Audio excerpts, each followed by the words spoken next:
Minsan, may mga bagay sa paligid na hindi natin lubos na napapansin at di nababatid ang kahalagahan nito sa ating kalikasan. Siguro, ang mga bagay na ito'y madalas pa nga nating naapak-apakan lang. Pero, wala tayong kaalam-alam na malaki pala ang ginagampanan nitong papel sa atin at sa pang-araw-araw nating pamumuhay. Kaya, halina't ating tuklasin ang tungkol sa isang uri ng bulate na kung tawagin ay African Nightcrawler.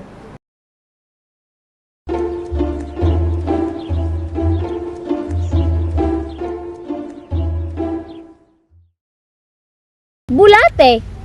Di ba't pag tayo nakakita nito, ang katagang ew at yuck ang unang salitang lalabas sa bibig natin? Tama! Karaniwang pinaglalaruan at pinangtitirihan Nang karamihan, ang bulate. Isino ba namang makakapansin sa isang kadiring nilalang na ito? Ito ay isang uri ng makina na ginagamit sa paggawa ng inorganikong pataba. Ginigiling at ipinaghalo-halo nito ang mga sangkap hanggang sa ang mga ito ay maging pataba. Alam niyo ba na ang African Nightcrawler ay maituturing din nating isang makina? Katulad ng aking nabanggit, ito ay dahil sa kanyang nakakabilib na katangian at kakayahan. Tulad ng makina, pinoproseso din nito ang mga sangkap na nasa loob ng isang vermicultured bed na nagsisilbing natural na pagawaan. Kinakain niya ang mga sangkap na ito at ginigiling sa loob ng kanyang katawan. At kapag ito ay lumalabas bilang dumi, ay nagiging vermicast, na siya namang ginagawang organikong pataba.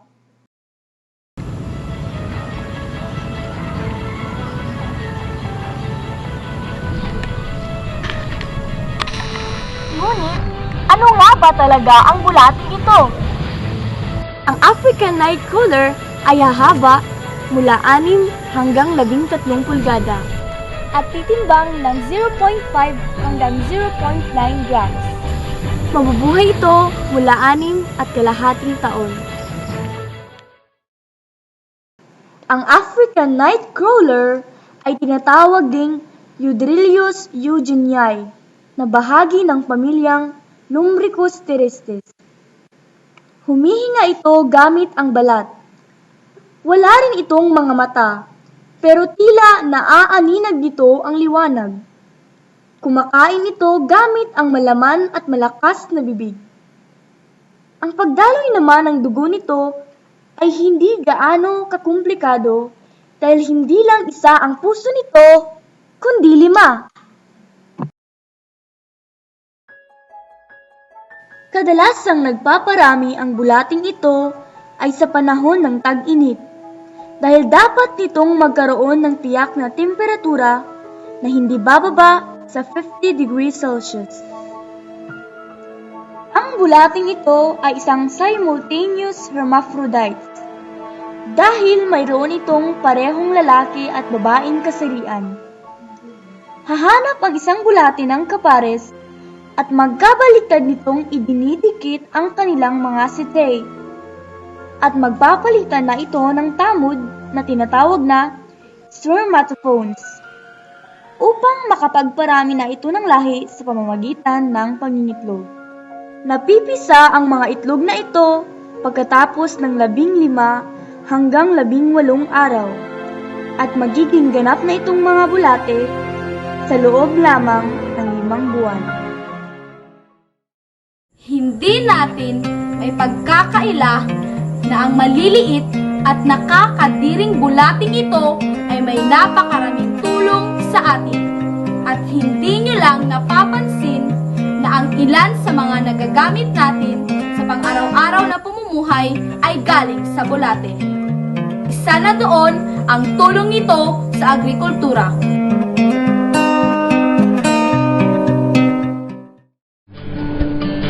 Upang upang makakuha ng karagdagang impormasyon, minabuti naming makipag-ugnayan sa Universidad ng Tagbina, ang Surigao del Sur State University, na isang universidad na nag-aalaga ng mga bulating African Nightcrawler upang makagawa ng mga abono.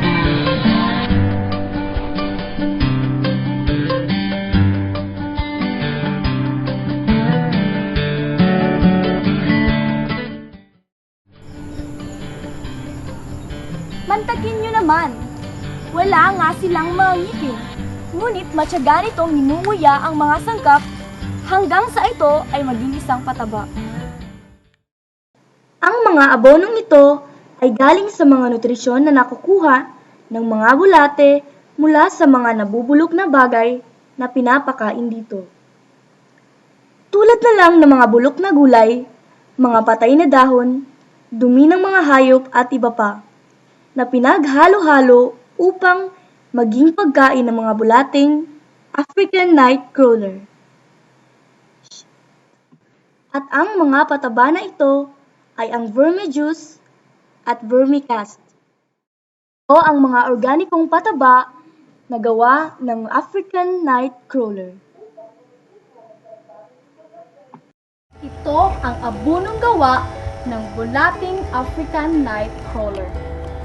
Ngunit, bakit kaya ito ang klase ng bulate ang dapat gamitin sa paggawa ng abono? Pas-pas man ganyan ni siya. So, the multiplication sa iyang production is faster compared to other vermi. Mas pas-pas ang iyang production kung ngit-ngit siya, kaya African Nightcrawler ni siya. Environment, kung ngit-ngit, paspas ang iyang production. Paspas yung mukaon, paspas yung mangitlog. Kung ang iyang environment ngit-ngit, kay African Nightcrawler. Kay gabi magini sila mo, mulibang. Actually, during daytime, naano sila sa ilawom. Pag nighttime, gawas na sila, malibang na sila sa ibabaw. So, kung kung ano yung environment, imo na siyang i-improve nga murag ngit-ngit siya, labi na tabunan nimo siya, the more nga paspas siya og produce or paspas ang iyang pag-produce og vermi at saka pagpangitlog niya. Bukod sa nakapagbibigay ito ng pataba sa mga tanim, maaari rin itong mapagkakakitaan sa pamamagitan ng pagbibenta ng abonong nagagawa nito o mismo ang bulating pinarami mo sa vermibed. Ang mga nakakadiring bulating kadalasan mong nakikita sa vermibed ay huwag basta-basta mong maliitin dahil isa ito sa may napakaraming tulong sa atin at sa pang-araw-araw nating pamumuhay, lalo na sa ating mga kaibigang magsasaka. Kaya, ang bawat isang bulating African Nightcrawler na nakikita mo ay huwag mong pandirihan, kundi iyong pahalagahan.